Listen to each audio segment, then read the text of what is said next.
We all pod down here.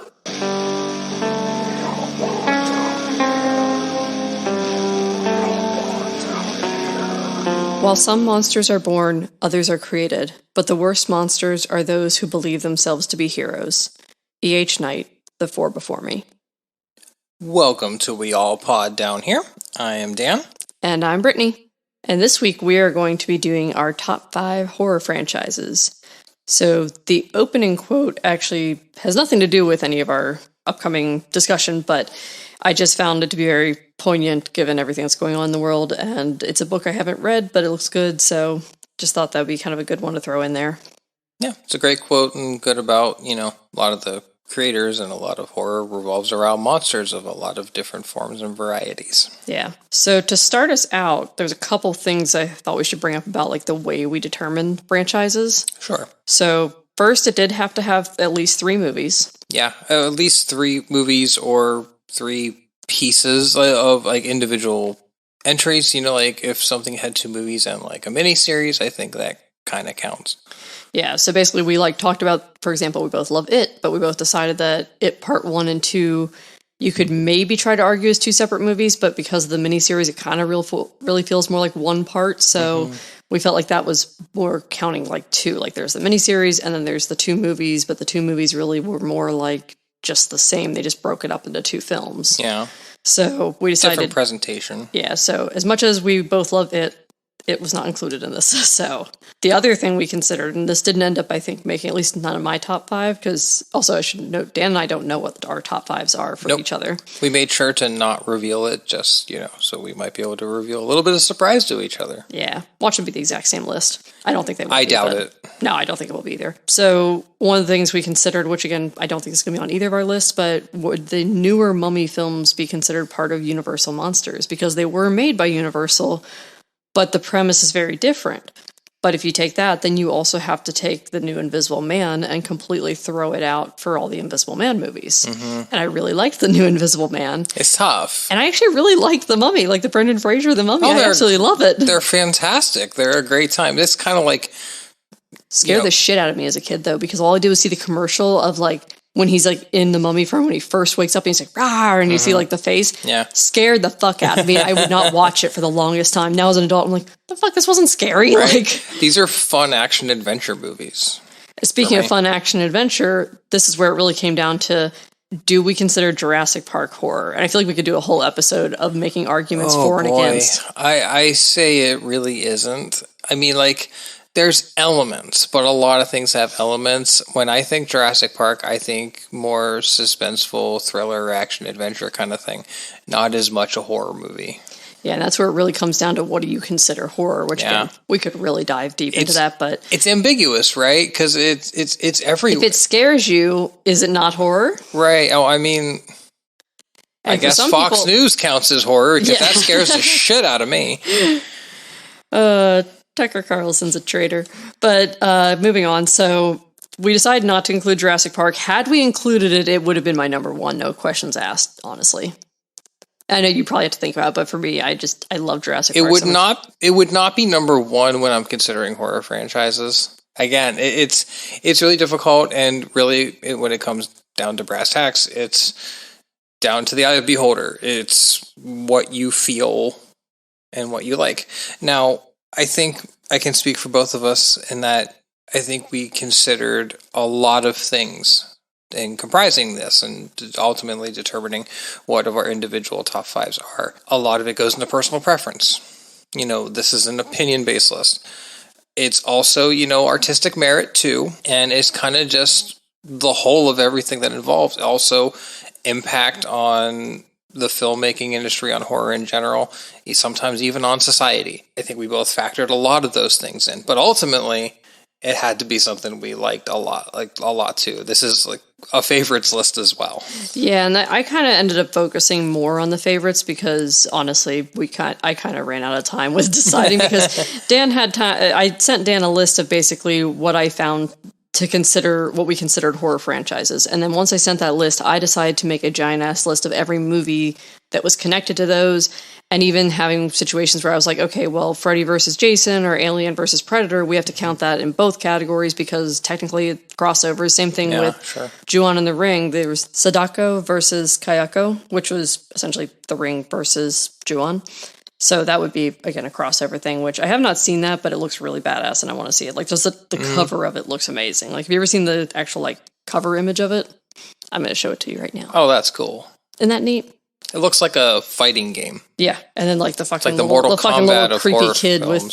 with the meowing kid at the bottom. But yeah, it just looks so badass. I was like, I want to see this. I don't even care if it's good or bad. I want to watch it. And that's another thing when you say good or bad. From all of this investigation, discovery, really thinking about what my top 5 franchises are, I come to the realization that most franchises have a lot of crap. Yeah, and I feel like if I went through what I originally considered doing before I realized just how many fucking movies were on this list, because it was like 960 something movies I found. And that's not franchises, it's like movies within the franchises. But once I found that whole list, originally what I was going to do is go through and rank every single one. Even if I hadn't seen them, I was going to look at like reviews and decide what I would roughly rank it. Like each movie? Yeah, and then literally just do like an average. Be like, all right, this franchise gets this average, and then this average. And we're doing this all in this weird point-based system I was going to come up with. And I was like, there's way too many fucking movies for me to take the time to do this. That, and it's also, if there's a movie you haven't seen, it's hard to really realistically rank it. Yeah, no, for sure. But that's why I was just more like going to get a general idea. Yeah. Because I haven't seen all the Ju-on movies. I haven't seen all the Ringu movies, you know, and it's like, I haven't seen all every Universal monsters. And then also we had to deal with like the crossover ideas of when it was a crossover, more of a comedy for like Abbott and Costello. Do you even count those or do you just completely ignore those for the rank purposes? Yeah. So there was a lot of consideration that went into this. On that same note, back up to the Hammer films for The Mummy. Yeah. Hammer apparently made another Mummy film because what they were going to do was try to do something like Marvel did, where, you know, they started like rebooting everything and gradually make this world, and they were going to call it the Dark Universe. The Hammer Cinematic Universe. Well, it was going to be called the Dark Universe, and to me it sounded really like a cool idea. But instead of doing something like they did with Invisible Man that was really badass, they went and made The Mummy with Tom Cruise, and it was terrible. I didn't see it. I just heard it was terrible, so I guess I can't say for sure. But it looks terrible. It got terrible reviews. I mean, I don't see any way that would be good. The brilliance of the Marvel Cinematic Universe is that they started it with one movie, but they planted a lot of seeds in said movie, and they built it out really slowly, methodically, with a very large, detailed plan in place. I think that's kind of what they were going to try to do. But they didn't. But they fucked up the very first film. You can't fuck up the first movie. It's like if Iron Man sucked. That's what I was saying. Like, they basically made Iron Man suck, and then they were like, well, we're going to scrap this whole project. And I'm like, you could have worked really hard and made something really fucking badass. Because, like, look at all, like, the Hammer and Universal monsters and how those all, like, came together and had crossovers and all this stuff that was amazing. I was like, you could have done something really fucking cool, guys. Yeah. Then there's DC, who just kind of tries, but they tried to put it together too fast, and it just kind of fell apart. Yeah. The other thing to consider is, do knockoffs and fan-made films count? I say no. I say no. Fan films do not count because there are so many fucking fan films out there. And a lot of them, I'm sure, are good. I've seen great fan films. There's some good Star Wars ones out there and whatnot. Fan films don't count in the canonical lexicon of any of this. And that's the other thing I consider. What's considered, you know, canon? Because sometimes there's movies that were made that are like, you know, legitimate movies and everything that are totally tied in the universe, but the actual original makers of the movie are like, that's not part of our movie. Or so do you count new that? Movies decanonize older movies. Almost sometimes intentionally. Yeah. So sometimes they have to keep their plot going. Yeah. So it's tough. So, which again, do you still count those though as like for your ranking? So again, all things that are kind of considered. In a lot of circumstances, I absolutely would, because those movies to me have been, they've been canon for a very long time. Just because you decided to take a shit on it doesn't mean it doesn't count. Yeah. Other thing was to consider spin-offs and prequels. So if it's something where it's a total like spin-off into its own thing, what I kind of decided was like, if it's a spin-off that has more than 3 movies on its own and it's kind of its totally own thing, then I was going to consider it separate. But if it was just like 1 or 2 that spun off but still had enough of the elements of the other ones, then I'd count it. That's kind of what I did. Prequels I fully counted. Count. 1,000% they count. because they're building in that same universe. They're trying to show you something. All the Star before Wars something fans else. are crying right now that we said prequels count. Hey, man, I think the prequels are great. See, there you go. You just lost all credibility with the whole Star Wars universe. That's not really a bad thing. No, I know this. Because as much as I love Star Wars, no one hates Star Wars more than Star Wars fans. Yeah. That's one thing I do like about Star Trek better is I feel like that Star Trek, you don't get that hate. I mean, there are some, but it's not as bad. It's not as toxic. Yeah. And I'm totally cool if there's elements of a movie you don't like, or you just don't like a movie at all. Cool. That's totally fine. The people who kind of build it up in their head that a movie has to be exactly what I thought it should be, and if it isn't, it's crap, and you're a terrible fucking person who should die because if you like it, you should just die. Yeah. Those kinds of it's that kind of definitiveness over my opinion as fact. Fucking hate it. Yeah. So, moving on before we go on. Unless it's about Saw, because Saw is dog shit. And there we have it. So, the other thing I considered was, do anthologies count? And I decided they count only if there were more than one anthology made. So, the only one I think I thought of was the ABCs of Death. Yeah. And those were done, and there was technically 3 separate movies. Yeah. But they're all anthologies within it. So, I was like, I'm going to go ahead and count it. It's not within my top 5, but I'm going to count it for the purpose of what's considered a franchise. But I mean, there's different ones you can think of that are anthology based, like Creepshow. Creepshow's anthology. Yeah. But a lot of people would consider that very much franchise. So I think I have Creepshow listed as not one of my top 5, but I think it's listed in the franchise list. I'm 99% sure. Freaking wonderful. And also, what do we consider parodies, such as Young Frankenstein? See, you should see the look Dan's making on his face of just let the hamsters just running so fast. Young Frankenstein so much, and Mel Brooks is the most brilliant comedy movie writer ever. I can't really lump that in with Hammer Frankenstein movies or Universal Frankenstein movies. Kind of what I was thinking. It's its own thing. Does it count as a horror? Can you count it in the horror genre? Yes. Franchise? Not really. Yeah. The other thing is... if we're talking about horror comedies, that's a contender, man. Yeah. One thing also that I also put of things that I was listening to consider was, do mockbusters count? And I consider them not counting towards the actual franchise. So Atlantic Rim has nothing to do with Pacific Rim as far as I'm concerned. And Atlantic Rim was so bad. I know, it was terrible. And MST3K annihilated it beautifully. I know, but that's it was it was MST3K. My brain thought you said Riff Tracks. No, anyway, it was MST3K. It was in one of the newer seasons. Yeah, you're right. One of the Netflix ones. Yeah. So but I also Netflix, you fucked up. I know, right? That's all right. They're going to build the Gizmoplex. The Gizmoplex. We're in on that. It's going to be great. We put a substantial chunk of change towards that. We have. Totally worth it. So So for mockbusters, though, I decided if for some reason there was a mockbuster that made 3 of their own mockbuster movies, they can count that. I count that as their own little separate franchise.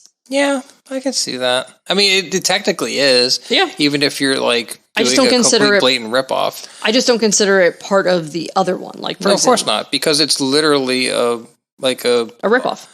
Yeah, it's a low grade ripoff, carbon copy. When you were a kid and there was every Disney movie that came out, there was always this really crappy, poorly animated version of it that came out on Walmart on a VHS for $3. Yeah. There was always one. Every single movie that came out, there was always one. That don't count on the regular franchise of it. Exactly. Was the shitty ripoff of Aladdin counted in the actual Aladdin series? No. Yeah. Not at all. So, other thing was for the purpose of crossover stuff, obviously, we have Freddy versus Jason. We're counting that both in Nightmare on Elm Street and the Friday 13th category. Alien versus Predator counts in both Alien and Predator. But what if there's only an appearance of someone? So hear me out. So again, this isn't even in my top 5, but I still just threw it out there that for Van Helsing, the 2004 movie, that I know everyone hated, but I actually liked it. It was okay. I thought it was fun. I thought it was fun. I'm not saying it was the best movie ever made. I just thought it was fun. I enjoyed it for what it was. But Talbot/Wolfman makes an appearance. Mm-hmm. Would that count as him being a movie that you'd count within the Wolfman movies? Probably not. So it can't be just an appearance. They have to be like a main character. Yeah, I feel that way too. And again, this didn't affect my top 5 ranking. I just threw this giant list together of like things to consider. So when you're trying to comprise a list like this, though, you get all these factors coming up, and you realize just how subjective this really is.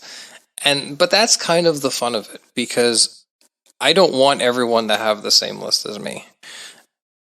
I think it's fun to talk about it, debate about it, and ultimately, have a great conversation about something we love. Mm-hmm. And in some instances, depending on the list you make, things you don't like. Yeah, we could always make a top 5 like worst list. Oh, I'm sure we will. Birdemic's or Manos is my number 1. Because yes, unfortunately, Birdemic apparently made 3 movies, and Manos technically has 3 movies, and now a series coming up. So I was like, God damn it! Now they have to go on my goddamn franchise list. So. Oh God. I love Manos for like the campy ridiculousness of it, and the story behind the making of it. It's legendary, but it's terrible. It's terrible in the best way, because you have to think of all the things that have to happen in the universe, all the little things that have to happen for that movie to be made. The story behind it is freaking fascinating, and it ended up being a train wreck, but a delightful train wreck. And some of those kinds of movies can be my favorite things to watch. I will watch Manos a lot more times than most movies, because such as Saw. For fucking sure, Manos is like Shakespeare compared to Saw. But yeah, we have our list. So do you want to get into them? I figured we're gonna go reverse order. Yeah, right? 5 to 1. So like our 5th to our 1st. Yeah. Now, I know I have some honorable mentions. I do too. I say we save those for the end. Yeah. After we've done our 5. Agreed. Cool.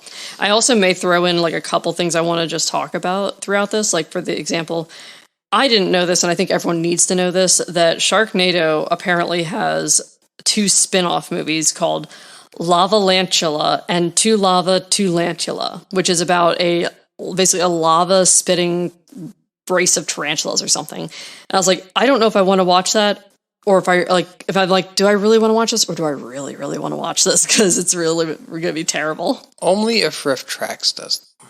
Or did them, I don't know. We have to look. Yeah, but so yeah, there's apparently quite a few. There's actually, I guess, 6 actual Sharknado films. So there was Sharknado 2, the second one, Sharknado 3, Oh Hell No, Sharknado The Fourth Awakens, Sharknado 5, Global Swarming, and the last Sharknado, It's About Time. And I love that this, at the end, it's about time. Like, they're like, yeah, we need to fucking stop this. And there'll probably be a 7th one. Oh, they're sure. If they're going to just run with Lava Lantula or some other ridiculous thing they'll figure out, so. But yeah, so. It's all your fault, Sci-Fi Channel. It's all your fault. I know. You started this shit. They started a lot of these, though. There's a whole bunch of these in here that I was like, oh, apparently there are 4 different mega shark versus giant something movies. So, thank you, no thank you. All right, you want to go first? You want to do rock, paper, scissors for it? Yeah, we'll do rock, paper, scissors. All right, winner goes first, yeah? Whatever. No. That's fine, yeah. Rock, paper, scissors, go for it. All right. Rock, paper, scissors, shoot. Rock, paper, scissors, shoot. Aha. I go first, apparently. Scissors, cut, paper. Yes. Yeah, the first one was scissors, so. Yeah. Scissor me timbers. All right, timbers. a call to draw. I like how you did that and I said scissor me timbers, so, you know. You know where our brains are at. Hey, the acclaimed. They do the scissor. All right. You're number 5. Yes. My number 5 for this, and I'm not going to go into a ton of detail because I want to get to sleep at a reasonable hour. So, my number 5 is the Ju-On series. Because even though I haven't seen all of them, and even though I have unfortunately seen the most recent, The Grudge movie, and it was garbage, beyond garbage. Like, I made the original American remake look like a fucking, like, brilliant movie. Mm-hmm. But overall, I think of all it's done to, like, culture and everything it brought forward with doing stuff within a lot of Japanese horror was really groundbreaking, and it's just scary as fuck to see that. Like, that's one thing I always comment, I know about a lot of, like, Asian horror, like, especially a lot of Korean films and Japanese films. I don't know what it is, but they seem to be really good at moving in really bizarre ways, and it really fucking creeps me out every time. Yeah, they definitely get the visual aspect down. Yeah, so I think Ju-On definitely, for all its, I mean, there's not a single person out there that I'm sure if I went up to them and went, that they wouldn't probably jump a little bit, you know? Mm-hmm. So now, did you count the American movies together with this, or are you talking just the Japanese? Nope, ones? I counted the American because I feel like, especially since the American one was directed by, the first one was directed by the original maker of it. So it's like, how do I not count that? See, I kind of feel like I would count that one, but the rest of them I would throw in the trash bin where they belong. Well, the most recent one was horrific, and I don't know why they felt the need to do that. Never watched that movie. It's a giant freaking turd. I definitely like the American remake that was actually directed by the original director. That one is, I actually didn't hate as much as I thought I was. Like, I remember hating it when I originally watched it. Same. I had a traumatic experience that went with that, though. So did I. So, well, no, it wasn't really traumatic at the time. It just Mine was. Yeah. We'll discuss that when we discuss, because we plan to do a whole We'll discussion of all of that. So what's your number 5? And I will say, I don't disagree. Like, that had a lot of impact, Ju-on, especially that we went back and watched the original ones, like the really hard to find ones, which apparently they're on YouTube. Thank you, YouTube. Yeah. Wasn't as hard to find as we thought. They were freaking brilliant. Yeah. Brilliant. It's like one of those that was very low budget, but so well done despite being so low budget. And it's like, that's why I always say, like, you know, some of these studios get these massive budgets and then just throw the story out the goddamn window. Budget does not equal quality. Never does, never will. Yeah, you need a good story first and foremost, then you can work with a budget situation. So, all right, my number 5. And I had a lot of trouble coming up with my number 5. Because, like, as we go down the list, my top 3 were pretty easy for me. 4 and 5 were hard. So my number 5 is the Omen series. And so there's a lot of quote-unquote satanic stuff in horror. Mm-hmm. It's been a theme for a long time. And a lot of it, especially more recent stuff, is blatantly boring, predictable, overused, hereditary. The Omen is one of the ones that did it right. And for me, it was the best. Rosemary's Baby is way up there, too. Yeah. For doing that kind of angle. But the Omen was ominous. It was huge. The Omen was ominous. It was. It was like the music, man. I see what you did there, though. So. The soundtrack is iconic. And to think about, you know, this kid and the way they weave the story and what are your thoughts on the one that came out? I am getting there. All right. So, sorry. The first Omen is one of the best horror movies ever made. No questions asked for me. And I think 2 and 3 are wonderful as well. And I think 2, most people really, really, really enjoyed 2. 2 just picked that story up and kept moving. 3, there was more people who thought it was a little out there. I enjoyed 3. Sam Neill was Damien. He was phenomenal. I love that movie. Then we move on to, and like we talked about, it's really hard to find a horror franchise that doesn't have some sort of weird blight on it. It's really hard to find. And for The Omen, we have the remake of the original Omen, which was unequivocally one of the worst movies I've ever seen in my entire life. They literally changed things in that movie. They switched around deaths to different characters. It's almost like they just threw a bunch of darts at a dartboard. It's like, all right, well, we're going to have this guy die this way, and this guy's going to die this way, and we're going to just change them all for no fucking reason and make the story so boring and dumb and convoluted. Remakes, most times, are just needless. And this was about one of the most needless remakes I've ever seen.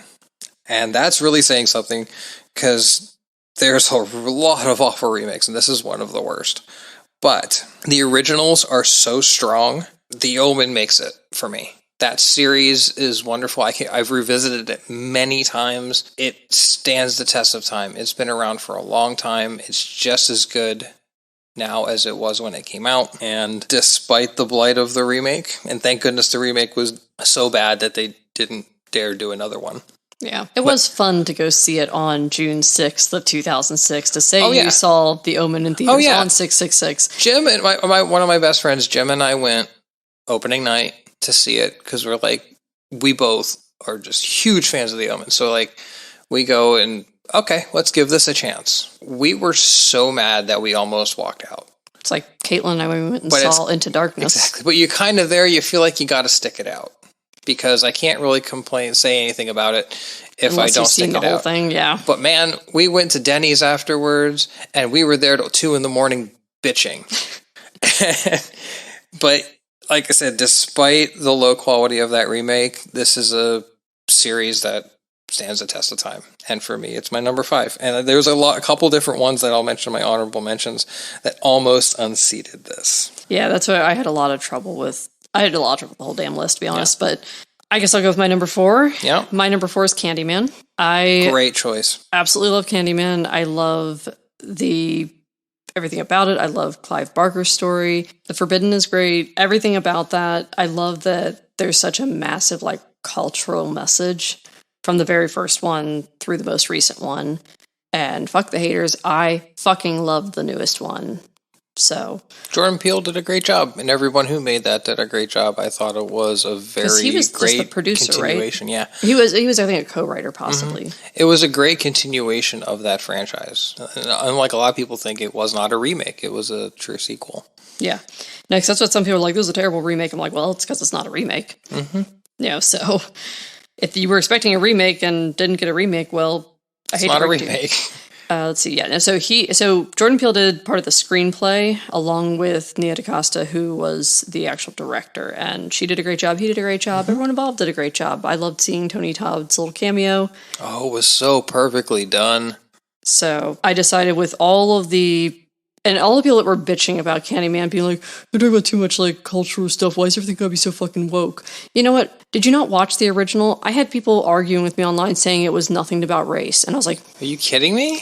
Did you not watch this movie? Like, I don't understand. How would it have nothing to do with race? They literally say, like, when white people come around here, bad things happen. Like, racism and class warfare. Yeah, combination were of a huge part of the theme. A lot of these people online are like flat out like, no, it was only about class warfare, had nothing to do with race. And I'm like, I don't know where you all are coming from. The whole point of this was Candyman, who became Candyman, was, you know, like in love with a white woman, and it was, you know, obviously at that time was a no-no. So I could go ranting forever about why people are stupid, but these are the same people who say Star Trek has conservative values. I don't understand. How is this even reality? I understand, because these people are blind and stupid. That's why. I just don't get how, like, I remember someone tried to argue the point that they're like, oh, well, you know, like, when Deanna got impregnated by the alien, she still had the baby. I'm like, yeah, because they gave her the fucking choice. Yeah, it was up to her. She had a choice, hence pro-choice. You know, the thing that you like to take away from people, but like to give to yourselves hypocritically.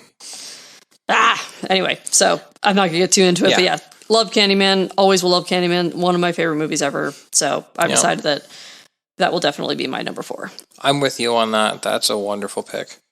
So, my number 4, and this is one I struggled with too, because I really fought in my head whether I thought I wanted to include this, because the franchise as a whole has taken a lot of turns I don't like, but the overall strength, I'll give it to it, Halloween. I understand that. Most of the really famous horror franchises are slasher films. Mm-hmm. Think about Friday the 13th, Child's Play, Nightmare on Elm Street, Hellraiser to some degree. Mm-hmm. None of those for me are more iconic than Halloween. Halloween is the one that started this. And the original Halloween scared me more than any movie I saw as a kid, because it felt like it could happen. Mm-hmm. Very, you know, this kid just fucking snapped. Yeah. And no one knows why. And that happens quite a bit. And the tension, that soundtrack, and a lot of really great movies have that definitive soundtrack. Music can make so much of a difference. How can you ever forget that soundtrack? My God. And that movie was genius. And I think you can't really say that for a lot of slasher films. Whoever thought that taking a William Shatner mask would be that scary? Yeah. Unless it was singing Rocket Man. And then you go with the franchise as a whole. So number 2, I loved Halloween 2. It immediately continued through the same night. I thought it was really well done. Halloween 3 was great, and Halloween was meant to be not just focused on Michael Myers, but each one was supposed to be different stories. That was a different story. A lot of people complain and bitch about it because it didn't have Michael Myers. Take it as its own individual movie within the franchise. It still counts because it is in the lexicon. It's great. Season of the Witch is awesome. It's a great movie. I still love that meme someone did where it has Season of the Witch and then it has Halloween 4 and it's like, Michael's back now. Are you fucking happy? And one of the cool things that, despite some of the missteps, and there's plenty, there have been a lot of really great running narratives through these movies. Even some of the ones that weren't the greatest ones, where you get into like 4, 5, stuff like that, 4, 5, 6. Some of them aren't the greatest, but they carried that narrative of Dr. Loomis and Dr. Loomis's obsession with stopping him. It consumed him, and you can see throughout as it consumes him more and more and more. It's a fascinating psychological look, and you know how much I like psychological stuff. Mm-hmm. And a lot of things in this franchise, as slasher as it can be, there is a psychological point to it. Now, of course, this series has been rebooted more times than the Windows PC in need of updates. A lot of which fell on their face. The Rob Zombie iteration, for me, was just made to be violent, and it ruined a lot of characters, such as Loomis, for no logical reason. What they did to Loomis in those movies totally just turned me away. I thought it ruined a legendary character. And some of the recent ones, though, were great. And some of the recent ones have decanonized number 2, and that sticks in me a little bit. But some of the new ones are really great. The most recent one, Halloween Kills, was not great. But the legacy is undeniable. I think the good far outweighs the bad, and that original movie makes enduring all the rest worth it. And a lot of those middle movies are still really good for the genre. And it's genre defining for me. And because of the quality of some of the more recent stuff and some of the many follow-ups that were not nearly as good as the first, is why I kind of struggled including this. Mm-hmm. But ultimately going through a lot, Nightmare on Elm Street, not all of those are good. Friday the 13th, a lot of those aren't great either. So again, you're looking at a franchise, it can be hard because it's not one movie. One movie a lot of times stands out over a lot of the others. But as a whole, I say Halloween's definitely deserving. Yeah, I agree. Lego Legosi agrees. All right, so my number 3, and this one I struggled with also a little bit because also a similar situation where the sequels aren't great, but I enjoyed them for what they were. Mm-hmm. And also I know some people that would fight me to the death saying this is not a horror franchise. I fucking love Jaws, and it is my number 3, and it is the movie that always has, for some weird reason, comforted me. Mm-hmm. When you went up to Virginia one time without me and I had to stay home alone, I watched Jaws to fall asleep at night just because, I don't know, that movie, I think it's like part of it's the soundtrack. I mean, tell me anyone there that doesn't know the dun dun dun dun dun dun, anyone, they know Jaws immediately. Giggity. Giggity. Yes, that too.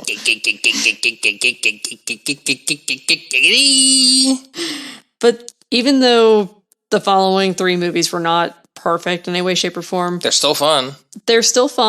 I still think it's just still fun to watch. And I feel like it's so iconic for the fact that that year that came out was the lowest beach attendance in history. In recorded history of how many times people were going to beaches, this was the lowest ever. No one wanted to fucking go in the water. What, talk about cultural impact. There you go.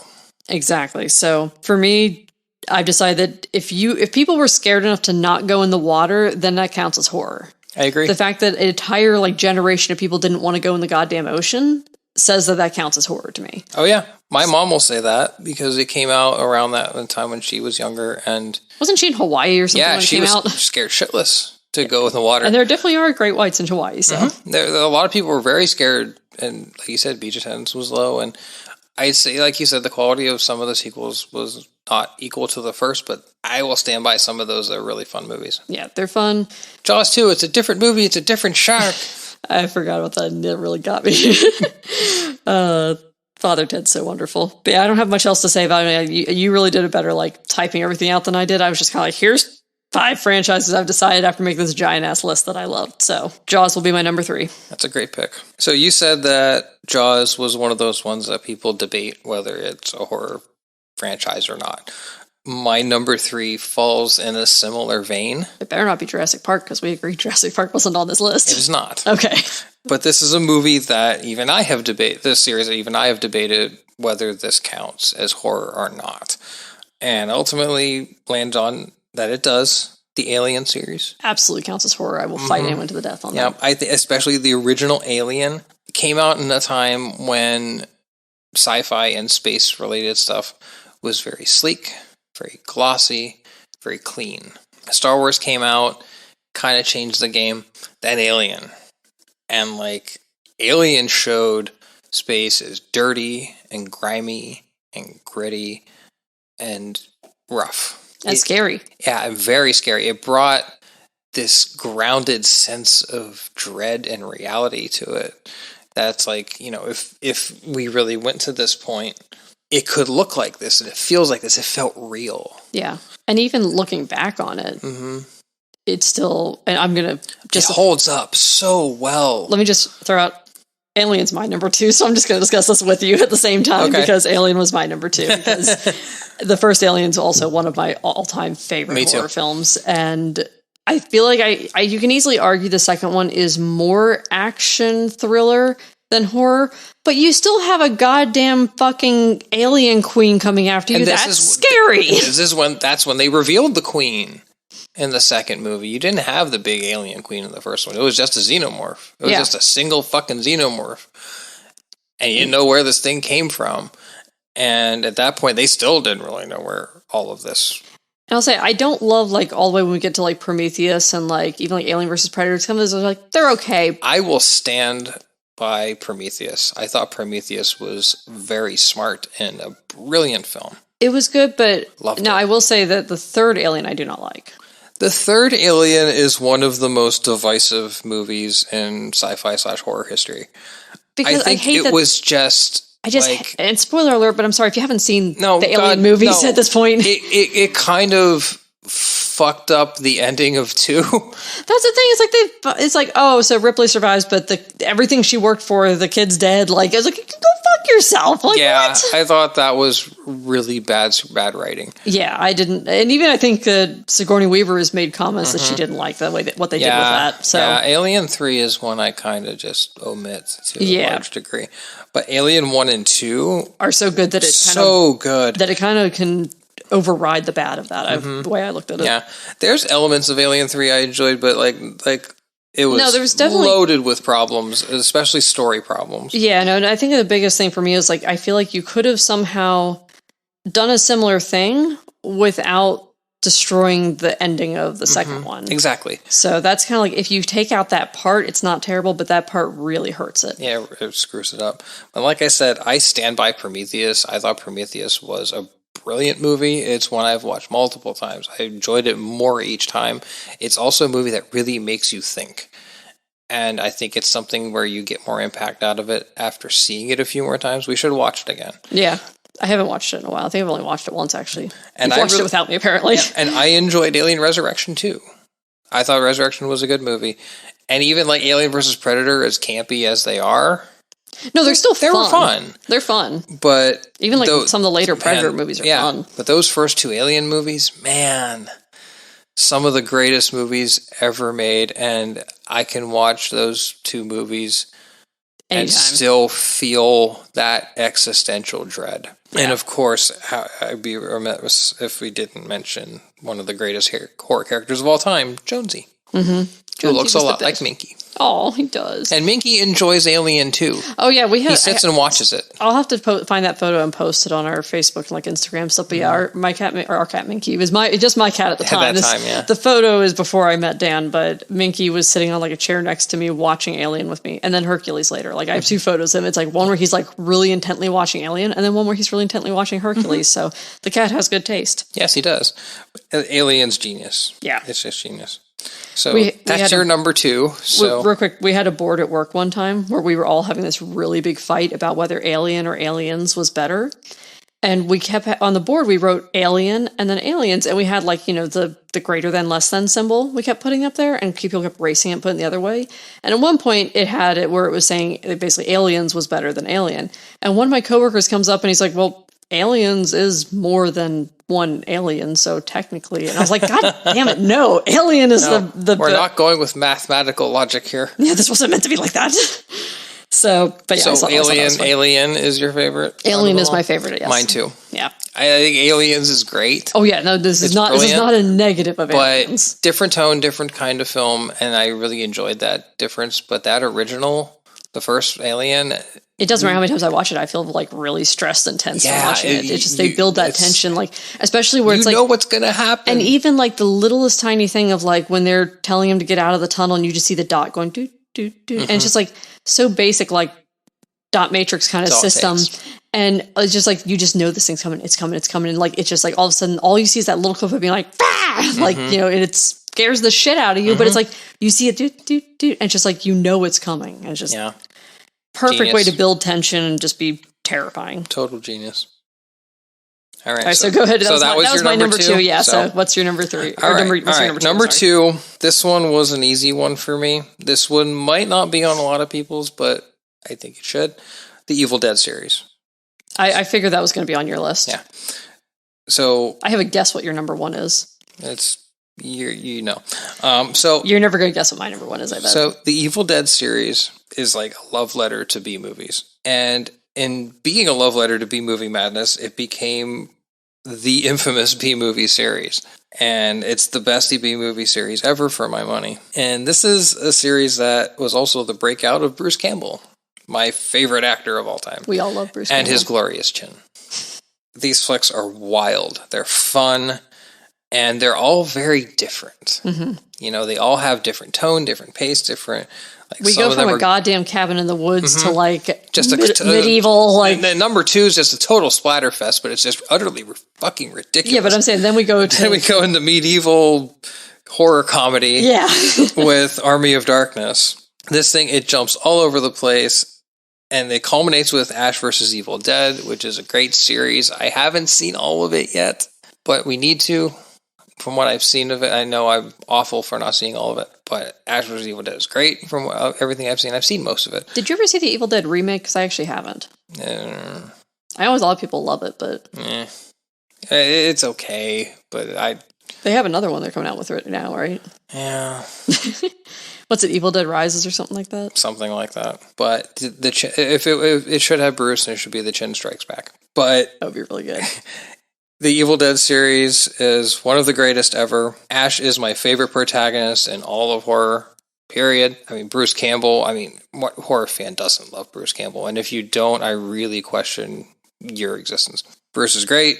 Evil Dead is great. I have so much fun watching these movies, especially Army of Darkness.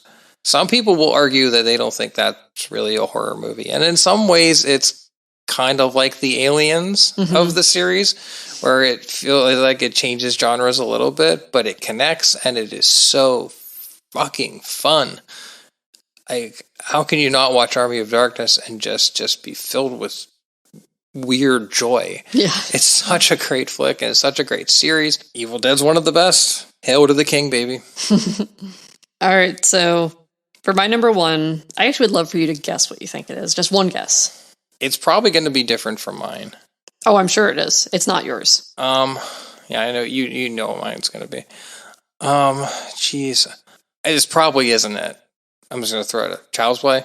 No, I wouldn't think it was. I don't know. My number one is kind of what really got me into a lot of horror as a child, and I think that the vast majority of it, no matter how old it is and how crappy a lot of the effects are, still holds up to this day. My number one is Godzilla. That makes a lot of sense thinking about it. Now, the 98 one I've never even watched because... It doesn't count. Yeah, but even if you counted that, all the other good just outweighs it so much. Mm-hmm. And a lot of people would argue if Godzilla is horror or not. And I would fight them tooth and nail. It's a monster flick. It's kaiju. Kaijus are scary. Kaijus are scary. It's a monster There's a monster movie. Destroying the city. Exactly. It's scary. It counts. But yeah, so... Godzilla, like I said, when I was a little kid, when we'd go to Blockbuster, if I wasn't renting like The Land Before Time for the 8,000th time, my mom finally just bought it for me because I think she realized she'd save herself a lot of money. Mm-hmm. But after like renting a lot of these movies a million times over, consistently, I'd always go pick up like at least one or two Godzilla movies every now and then just because I got such a kick out of them. And I remember I don't know which one it was, but it was one of the ones where Godzilla is fighting Mechagodzilla. Mm-hmm. And somehow Godzilla gets like thrown into the ocean. I think he's dead. And I burst into tears and ran to my mom. And I was like, Godzilla died. It's not okay. I was so upset. The Mechagodzilla ones are some of the best ones. Yeah. I thought Mechagodzilla was a badass idea. And I love Mothra. Mothra is one of my favorite how could you not monsters love of all time. But yeah, so I think and I haven't even seen every single Godzilla movie, but that's feel really hard to see all of them because there's so many. Yeah, there's a lot, but of varying quality. Yeah, and varying quality, but I feel like for the cultural impact and everything as a whole, that it just stands up so much to the test of time that even if you watch those really, really early ones in the 50s and these really ridiculous suits they're running around in, it doesn't look real at all, but it doesn't matter. It's just like the idea of it is still scary. And those movies stand up for me. Yeah. There's still wonderful moments in cinematic history. Who doesn't know Godzilla? Yeah. Who the hell doesn't? What a great pick. Yeah. So that's my number one. Yeah, I agree. That's wonderful. And then yours, and then we'll do our honorable mentions. Yes. For me, anyone who's listened to this podcast probably knows what I'm going to say. And this one means so much to me personally as growing up with this, growing up in Pittsburgh, this series meant everything to me and to a lot of people. The Living Dead series from George A. Romero. It is the penultimate of what a zombie movie is. If it wasn't for George A. Romero and Night of the Living Dead, none of the zombie craze would have never happened. None of these zombie movies, all these movies that happened. You think about how those movies influence so much. We would not have a Walking Dead. We would not have things like Train to Busan.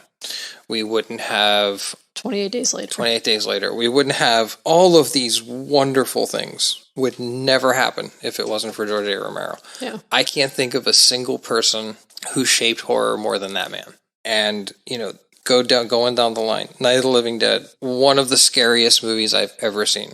When I originally watched it with my grandfather, it just blew my mind. They're coming to get you, Barbara. Mm-hmm. God, and getting to me, I've met so many people who were in these movies and had been involved in making them, all so humble and just blown away of what they were a part of. And like I said, growing up in Pittsburgh, it's part of the culture. It's part of what if you're into horror, you're into this. You know all about it. It's my favorite genre because it's all about the human condition. George A. Romero always had something important to say with every movie he made. He always had an important sociological thing that he wanted to say. And the guy, he was so ahead of his time. I mean, you look at Dawn of the Dead, which is unequivocally my favorite horror movie of all time.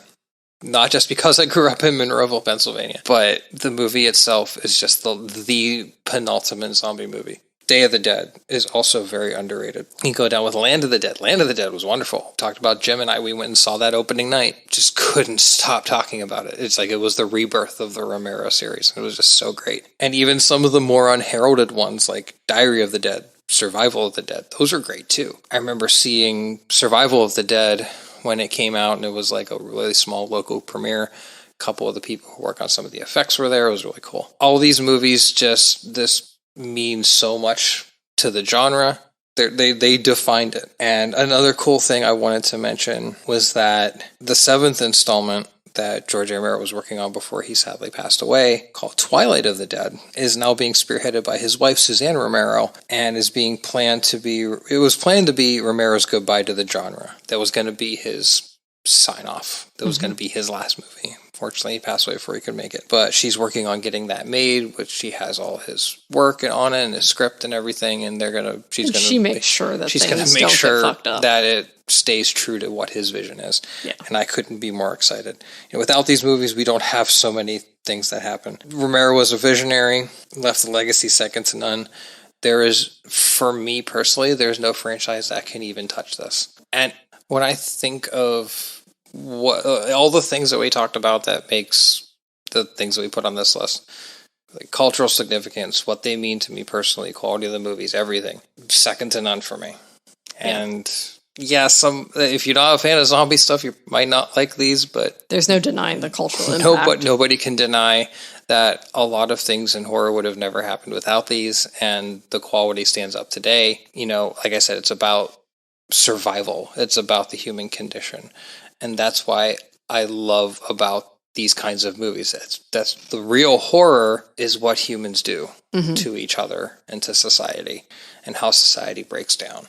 And those are the kinds of things that not only just the visual horror of the zombies coming to get you, it's the psychological horror of the repercussions. And nobody did it better than George. Yeah, I 100% agree. And that was one of my honorable mentions because I really struggled with not having it in the top 5. But I also haven't seen all of them. And I decided that I was going to more focus on things that I knew for a fact. And as you know me, I love zombie movies, but I think always creature feature type stuff has always hit me more, which is obvious since Godzilla, Alien, and Jaws are my top 3. So, but yeah, that was definitely one of my honorable mentions because I can't not include this because it's wonderful. No questions asked. I would say my number 6, and I didn't include this because I felt like it was somewhat of a stretch, but Reanimator. I actually thought you were going to have Reanimator on your top the 5. Reanimator series. The quality of the third movie, Beyond Reanimator, wasn't as good as the first 2. And there's 3 movies, but they're brilliant. The first one especially, it's based off of H.P. Lovecraft's Herbert West Reanimator serial from 1922. The series is one of really the defining horror comedies because it's very campy intentionally and silly, but it's really fun. And Jeffrey Combs is a delight as always. Jeffrey Combs is one of my favorite actors because of Reanimator and also because of Star Trek. But I was going to say because of all the 30 characters he plays in Star Trek. Reanimator is his magnum opus for me. Yeah. And it's one of my favorite movies of all time. It's a wonderful series. Third movie isn't as great as the first 2, but it's still a really great series. It was just a hair under the other ones. I probably thought of cultural impact wasn't as high for some of these. That doesn't diminish the quality, but they're a close 6 for me. The other ones, I thought of Candyman. Candyman was really close. A Nightmare on Elm Street was up there. And this one almost snuck in as number 5. And it was a debate between The Omen, Reanimator, and if I wanted to, one of my favorite silly ones series of all time, Leprechaun. I kind of consider Leprechaun as well. Because Leprechaun is one of those film series that is just pure cheese and pure silly. And I love horror comedy. And I can't think of a horror comedy series that just encapsulates utter ridiculousness than Leprechaun. I mean, when you see him burst out of that fucking barn in a go-kart, I crack up to the point where I have to pause the movie every time. Didn't you talk to Warwick Davis about that? And I met him at Star Wars Celebration, and I said, I know we're at Star Wars Celebration, but what you did in Leprechaun will always leave an impact on me because it's something that no matter how I'm feeling down, sad, if I need to pick me up and a good chuckle, I can put on Leprechaun and see you bursting through that barn in a go-kart. He's like, I had so much fun making those, and I'm glad they mean something to you because they mean a lot to me. I'm sure they were a blast to make for him. He also said that he doesn't want to make horror anymore. He said as soon as he had a kid, he kind of didn't want to do horror anymore. And he said once his kid hits 18, he'll consider doing another one. So hopefully his kid can be part and they're pushing to make another one, and the person pushing to make it says it has to be with Warwick or it ain't happening. Yeah. So thank you, somebody who gets it. Yeah. Not casting Pinhead as Pinhead. Yeah. How can you do that? The only way when they made the new Nightmare on Elm Street and they wasn't Robert Englund. They replaced Robert Englund. Now, Jackie Earle Haley is a great actor. He tried really hard, but you can't replace Robert Englund. I could understand, though, if someone passes away in certain scenarios, especially if you want to wrap something up, kind of like George Romero. They're going to still wrap that up because they have his work and everything. They know what he would want to do. But when you have the actual person still alive, I don't understand why you would pick someone other than Doug Bradley. Doug Bradley and Robert Englund, who are so honored to be part of these franchises, and they would do it on the right circumstances. It's one thing though with there's been a couple people that obviously have played Michael Myers and Jason Voorhees. But that's the guy on the But here's the thing: there are guys in the mask that don't say a damn word. There was someone on one Reddit, it was a Facebook or a Reddit group, I forget what it was, but someone was saying why isn't there a Michael Myers versus Jason Voorhees? And people were like, that would be the quietest fucking slasher ever. I don't want that. I mean, if you want to have one that's really funny, pit Chucky against Freddy Krueger. Let's talk about the one-liners. Well, I was going to say, if you want to do that, I thought we thought of a good one. Who was it? It was Leprechaun versus someone. Leprechaun versus Chucky, because imagine the ridiculousness. Yeah, no, that would be just, I would pay so much money to make that happen. I mean, Leprechaun in space, Leprechaun in the Hood, twice. Yeah. It's just so utterly ridiculous. And they made other Leprechaun movies without him. They tried to make one that was kind of serious, and it was really stupid. Yeah. But those first 6 movies is total cheese and camp. Some of them are really bad. Do you have any other honorable mentions before I say mine? No, those are the main ones. There's others I could mention. Like, I didn't think of Godzilla, but that would definitely be an honorable mention, really thinking about it. There's a lot of great franchises out there. There really are. And there's a lot of really not so great. And going through and doing this list really was a good time. And I enjoyed kind of diving into some of this stuff. Yeah. Go ahead with your honorables. So I did these just in alphabetical order rather than trying to rank them. So, and mine weren't really ranked either. So well, you said much. There were 3 I was debating between number 5. But I did these in alphabetical order just so I didn't have to think about it. So I did A Nightmare on Elm Street, Night of the Living Dead, Poltergeist, and Tremors, because Tremors just had to be in there because I fucking love Tremors. It's so stupid and delightful. We did like a marathon of the we only didn't flicks. watch, I think, the last 2, but for one, over a course of like 2 days, you and I just like binged through a bunch of them. They're so fun. That's the thing is I was like, I feel like I couldn't justify it being in my top 5, but I sat there trying to figure out how to make it in my top 5 for a little bit because I was like... If there was a top 10, I think Tremors would be in it for me. Yeah, because I was like, it's so ridiculous and fun and just... I don't know. I absolutely love it. I love the idea of Bert where he's just got the ridiculous arsenal and always got something stupid happening. And they made Bert cracks me up, even the TV series was funny. It wasn't great, but it was funny and I loved it. Yeah, I like horror that is really fun and ridiculous, and all of those movies are fun and ridiculous. Pirates are fun. I didn't say we weren't fun, but the point is pirates are the baddies.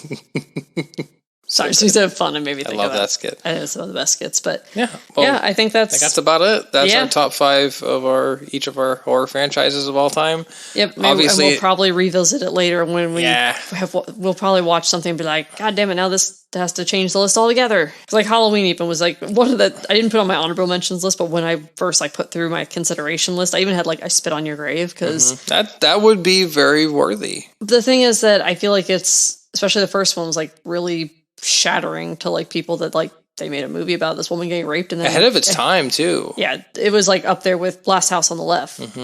But there's I don't care how bad they are. I like all the ones I've seen because I think it's just ridiculous, the idea of this woman that horrible things happen to her, it's upsetting, and then she really creatively goes and kills these guys that raped her and then she does it's not just she kills them, she very creatively kills them. Yeah. And it's just, I don't know, good revenge story always just is yes. Yeah, it kind of tickles a certain itch. Yeah.